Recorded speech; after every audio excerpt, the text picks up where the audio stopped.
New year, new story, new you. How can you use this to supersize your business and supercharge your life? That's what we're going to talk about in this episode.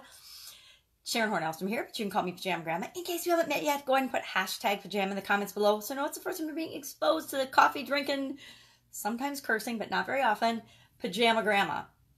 And Pajama Grandma is intentional because it is part of a new story I told for myself, so that I could become the person I always was and always wanted to be. The interesting thing about the new year is we often use it as a springboard, or we could and should use it as a springboard to create the life that we want. I don't know if we realize it or not, but we're always creating the life that we want, whether we know it or not. Sometimes we're thinking about the things we don't want, and that's causing us to get results that we don't like in our lives because we're thinking about the things we don't want. We think that we need to wait for a new year or a birthday or some kind of a milestone or some kind of a life-changing event, say having a sudden cardiac arrest, in order to change our lives and live the life that we're meant to live. But we can actually make that choice and make that decision anytime.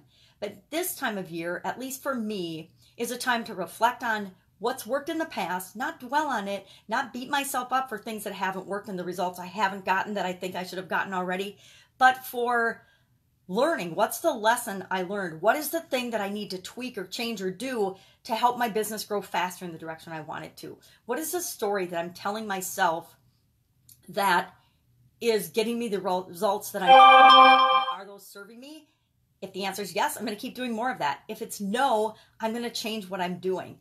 But I have to know that I am always in charge of it. I am always in control of the results that I'm getting, whatever those are, good, bad, ugly, especially when I'm running my own business.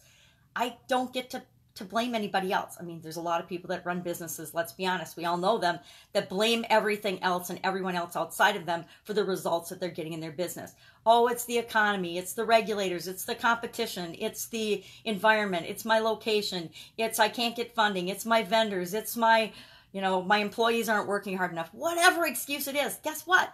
That all stems from you. Absolutely every problem has a solution. Every challenge has a way to overcome that challenge. Every obstacle is there to show us something, and it's usually there to show us something about ourselves. I know, hard to believe, right?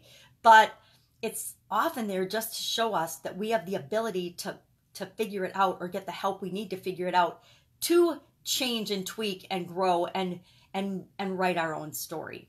So I did an exercise yesterday that I want to share with you that I thought was really, really powerful. I sat down and I asked myself, and I wrote down, because I believe there's power in writing things down. And nobody has to see it. You can throw it away and burn it, but it's the physical connection between your brain and your hand of writing things down.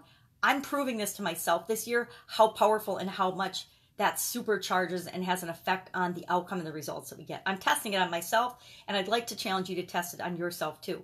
So many people are like, if you ask them, well, what are your goals? Do you have them written down? And they almost always say no. 90% plus of people do not have written down goals. And this is one thing my dad taught my sisters and I, and kind of, repeatedly reminded us of. It doesn't count if you haven't written it down. The likelihood of achieving your goals is 10 times greater if you just write them down. So get a little notebook, any little notebook or a note card, whatever works for you, and write it down.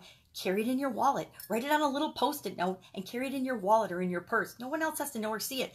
But that's your order to the world and the universe. It's like writing down your order at a restaurant. You're ordering what you want from the universe, and there's power in writing that down. It just helps to create it. So what was the exercise that I did?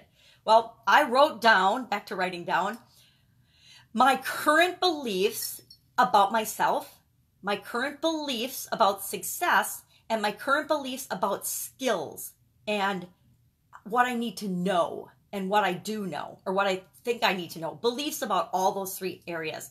Myself, my success, or what I believe about, not my success, but about success in general and about skills and abilities in general. And I looked at those beliefs and I compared them to the results I'm getting in all the different areas of my life. Physical, mental, emotional, spiritual, contribution, relationships. And I asked myself, okay, are the results I'm getting in these areas of my life exactly what I want? Are they the ultimate peak, supercharged, super awesome, make me wake up and just grin from ear to ear every single day that I'm alive because I'm so excited about the results I'm getting? And the answer, of course, was a resounding no, because you know what? I don't have everything I want in every area of my life. I honestly don't know anyone that does. I think there's always something as human beings that we're striving for more, that we want more of, that we want a better relationship, that we want more emotional peace of mind or stability or security, or we want to make more money in our businesses. Whatever it is, I had to say no. I'm not at my ultimate peak of what I want in every area of my life. So how do I know that? Well, I wrote affirmations at the beginning of the year of exactly what I want my life to be like in each of those areas. So since I know that there's a mismatch there, the only thing I can affect and change to really give an impact on the results that I want to get is my thoughts, my feelings, my beliefs, and my emotions. And if I change the way I think about those things, those beliefs that I have, then my results will change. So I started looking at those beliefs and I asked myself about each belief. Is that belief getting me the results that I want? Let me think of an example. I used to believe, and I probably still have inklings of this, which is really, it's a ridiculous belief. If I make more money, I'm going to have to deal with all of the tax consequences, and I'm going to have to, and I've already got these things in place. So it's a total irrational belief, but it's a belief from my past. Don't know where it came from. Don't care where it came from. But when I wrote down my beliefs about success, I wrote something about, if I make a ton of money, I have to pay a ton of taxes, and I don't want to deal with the headache of taxes. Or if I make a lot of money, then people are going to notice me and be negative or haters or negative toward me. Those are beliefs I wrote down. Are they rational beliefs? No. Are they founded in fact? No. Are they obstacles that are super easy to overcome? Yes. Are they negatively impacting the results I'm getting and that I'm limiting myself in how fast and how big I'll let my business grow? Absolutely. They're making, those weird little beliefs are making me, and I honestly didn't consciously realize that I had those beliefs until I did this exercise yesterday and I wrote it down. And I'm like, well, where the heck did that come from? Where did that tax thing come from? I'm sure it came from something in my past with respect to taxes and being audited and whatever else, which I've been audited twice by the IRS and I've never had to pay a dime more because I never break the rules.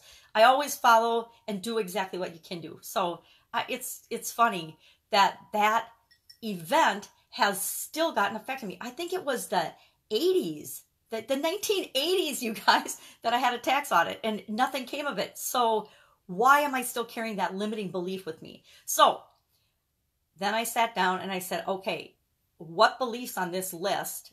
They're my beliefs. It doesn't matter. They're my beliefs. And I didn't think they were limiting beliefs till I did this exercise. And I'm like, okay, well, if I'm not getting the result I want, then it's a limiting belief. So what do I have to do to change or short circuit that belief, because it's a false belief, to have it have no effect on me? And I'm already noticing that I feel better about certain things. So I'm going to challenge you to do this exercise today.